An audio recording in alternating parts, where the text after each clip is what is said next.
Oh, I don't need it. Thanks. Thank you, though, Isabel.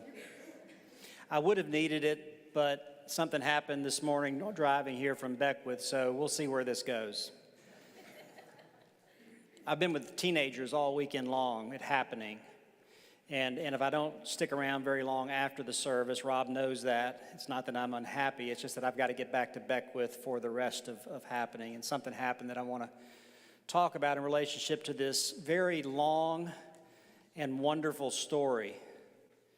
I've been wearing glasses since I was 7 years old. I've been wearing contact lenses since I was 14. And when I was 25 years old, I went for my annual exam, and when the doctor finished and I tried to keep guessing the letters, y'all know that the same letters, you can guess them if you're smart enough, and most of us are smart enough. Now, some eye doctors will get you to go backwards and try to mess you up. Anyway, so he's doing his numbers, and then all of a sudden he says, well, Russell, congratulations, you are legally blind. And I was stunned. And without glasses, I am legally blind. Congratulations, you're blind. And I'm really glad when I hear this story, I'm glad about two things. Number one, that I live in a time that my blindness can be corrected. And that I don't live in Jesus' time where blindness was seen as an eternal judgment on a person's soul. Who sinned? That's the only thing they're worried about. This poor guy is minding his own business. Jesus heals him and Jesus disappears. Why did he do that? Leaves him alone for this interrogation. And they start interrogating, intimidating him over and over and over again. Did you realize the one thing that is never in this story? No one ever praises God for a healing. All they do is ask questions. And y'all remember, they're the religious leaders. See, what bothers me about this story is not so much the man who had no choice about his blindness, but the Pharisees who do. Right? And the truth of the matter is, I could go on a long tirade about them, but what it also opens up in me is the realization that blindness is a part of all of our lives. We all got a little bit of eyes opening needed, I think. I mean, I'm aware of how my anger can blind me to that maybe it's my fault. I know that I can be blinded to grief, or I can be blinded by grief that I can no longer see joy. I know folks who've been blinded by an addiction that it sucks their life. I know how blindness to my own prejudice can really steal away who I am. And it's true in the church. God, it's true in the church. How our religion can blind us to the work of God. We can get so focused on what the mega church is doing down the road that we get blinded to what God's doing right here. We Episcopalians can get so set in our ways that we get blinded to seeing something new. That's not the way we do things around here. It's Lent. It's a good time to think about ways in which we are blinded and how God wants to open our eyes. God wants to heal us too. And all of that is what I was going to say, but then as I was driving here, something happened last night. One of the things we do is that the teenagers walk in the last few hours of Jesus' life. What I mean by that is we walk the stations of the cross. We keep vigil for an hour in prayer. And then we wash feet.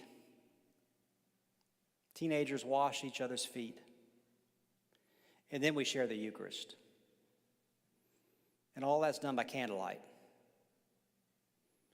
And it was during the Eucharist that we began to offer up prayers, and the priest who was leading, Mary Alice, she did something wonderful. She just stopped and invited their prayers, and she did not go on. And they actually started to pray.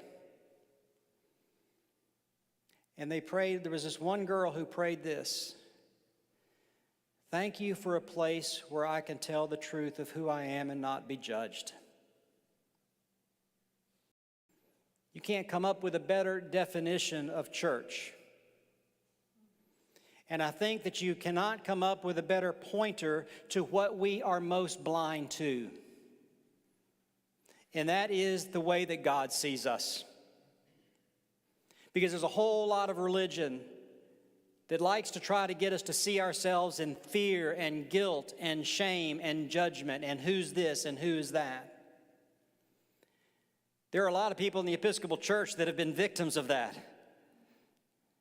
So I want you to hear that what they are finding in you is what that girl found it happening. And what I think God wants all of us to know. And what we are most blind to, and that's the face in the mirror. That we are wonderfully and marvelously made. Psalm 139, look it up sometime. I am wonderfully and marvelously made. And religion can get in the way of that. I don't think that's true here, at least by the letters that people wrote me and what they found in you. Thanks be to God for that little girl who opened my eyes last night, because I need to remember that too. And so while we are in Lent and we want to look at the ways in which we are blind and we can change, let's remember we're going to Easter. And at Easter, we get this eternal verdict and judgment. Remember the whole story, that who the judgment, right? Well, here's the judgment. Peace be with you. That's a good Episcopal response, but do you know where it comes from? It comes from Easter morning or Easter afternoon. Jesus' first words, we killed him. We killed him. And he comes back and says, peace be with you. Man, I pray that your eyes will be opened.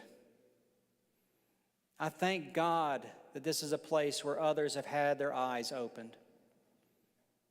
And that you will continue to give that kind of work to your mission. Amazing grace, how sweet the sound that saved a wretch like me. I once was lost and now I'm found. I was blind and now I see. May you see yourself in the way that God sees you. Marvelously and wonderfully made.